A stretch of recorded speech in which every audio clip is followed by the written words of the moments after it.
So let's start off with the pen tool. And it was like I was showing you earlier, there are just vanilla clicks, just mouse down, mouse up, and you get corner points. But if you do click and drag, you get curve points. And there's a little anatomy that goes along with this. Okay, so obviously this area here between the anchor points, this is the curve or the Bezier. Mostly in the industry term as we call it a curve, and that's fine. Then you've got this over here, this stuff over here. Now these are the anchor points. Well, actually that's the anchor point. So that's a hollow anchor point. That's also a hollow anchor point. And all that means is that it's not selected. And I'm in the middle of creating my curve, so it will only have the last anchor point created. So that's the anchor point there. Then this is the handle, and this is the handle. They might even have their own names too. I don't know what they are. I would call one of them maybe a forward angle and one is not. Okay, and generally speaking, the way I prefer to work with these things is I like to actually create a basic shape and then I'll go back and edit. Okay, so let's talk about the editing. Well, actually before that, let's even talk about the freeform pen tool.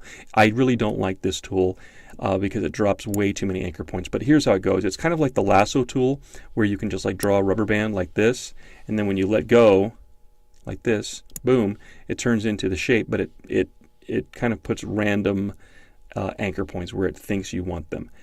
It can work. I find that the regular pen tool works way better. So I'm going to get rid of that, just plain old delete. The other thing is you've got tools to add and remove anchor points. So let's say that I'll go to the add anchor point tool and I'll pick on this one here. You can just drop them any place. And of course, I mean, that makes sense. And then you can go back and you can use the delete anchor point tool, which is all you got to do is just click on one of the anchor points and it goes away magically. And of course, the real important part is learning when to add and when to delete anchor points. And that takes a little bit of experience and just kind of playing around and experimenting. Now, the other thing is I don't like using this tool. Let's actually talk about this, and I'll tell you why I don't like those other tools. Here's the convert point tool. The convert point tool will convert curve points to corner points and corner points to curve points. Okay, so for instance, this here looks like a corner point. So all I've got to do is notice, and look what happens. When I put my cursor over it, it turns from an arrow into an upside down V. Okay, so that already tells you that there's something going on here in terms of tool change. Okay, but when I click and drag here, it will pull out handles. Okay, I'll do that again. I'll click on this guy here and I'll pull out some handles. So it converts a corner point into a curve point, like so. Now, I could do just the opposite. I could just do a plain old vanilla click back on this anchor point and would go back to a corner point, just like that.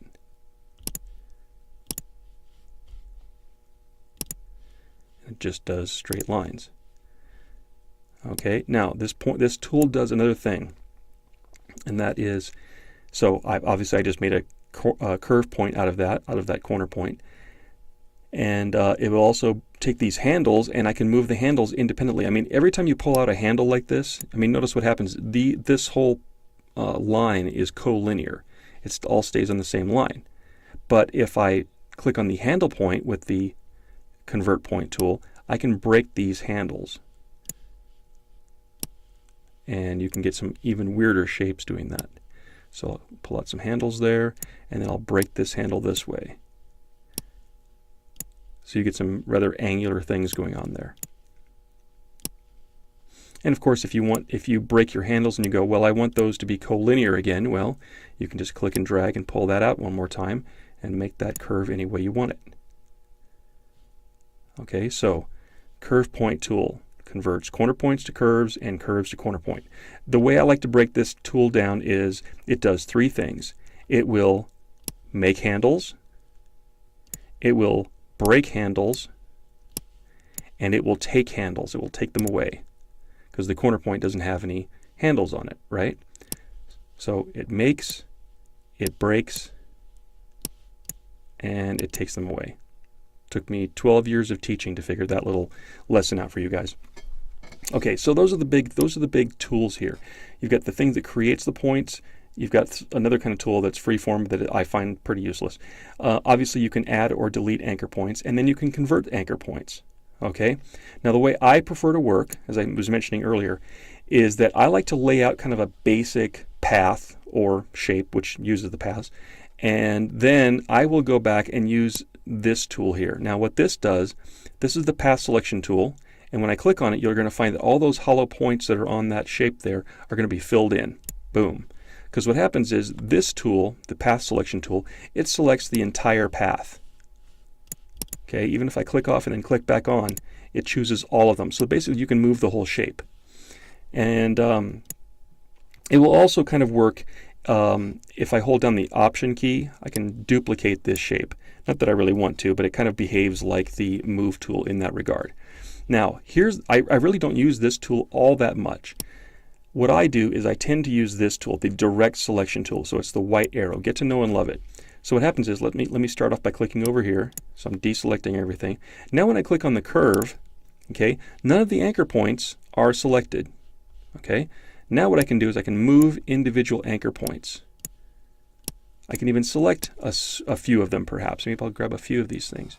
And so I've got 3 or 4 selected there, and I'll move this whole lot like this. Okay, which is great. And there are times when I still want to use my Convert Point tool. But rather than having to slog over here and click on this thing and go down here, there's a keyboard shortcut, which I like to use, and I hope everybody gets the hang of this. And that is, I use the white tool here, the white selection, the Direct Selection tool. And what I'll do, let's say I want to convert this. There's a keyboard shortcut. It is Command, Option. So on the Windows side, that would be Control, Alt. So notice what happens. As I'm moving around here with my Direct Selection tool, it's all nice until I get my cursor over that anchor point. Then it changes to the Convert Anchor Point tool. And I can do my thing. I can make that curve look like this and then break the handle. It's like, okay, that looks great. I let go of my keyboard shortcut. Then I'm back to my Direct Selection tool, and I can work that way. Now there's another method. I call this the post editing. So I've already made my shape, and then I go back afterwards, which is post, and I will do the full-on edit. I'll change handles and I'll break handles and so forth. Once we get inside Chapter 8, you'll see that there is a way to do pre-editing, actually while you're laying down the path. And you'll see that I'm not a big fan of that, but anyway, we'll learn that technique as we go along. Okay, so those are the big things right there is the Path Selection tool, which is for the whole thing, Direct Selection tool, which is for individual anchor points, and then my method, which is Direct Selection and then using the keyboard shortcut, Command Option or Control Alt to actually work with the handles individually. Okay, now just one more side note, and that is once we do a shape tool, let's say we do rectangle tool, and for this one let's say that I'll do an actual shape. So I'll give it a color too. How about, okay, I thought I was going to give it a color. Not going to allow me. Okay, what about over here? So I'll just do a rectangle. Okay, so I've made my rectangle, and it is a shape like we talked about earlier, that because it has that icon on there. Okay, but I can still go back with my Direct Selection tool, for instance. I'll click off of it and then click on the shape. I've got hollow points, which means they're not selected. I can grab one of these and I can change it. This operation will turn a live shape into a regular path. Okay. And I can move that around. And I can also behave with the Convert Point tool. And you can get all kinds of great shapes.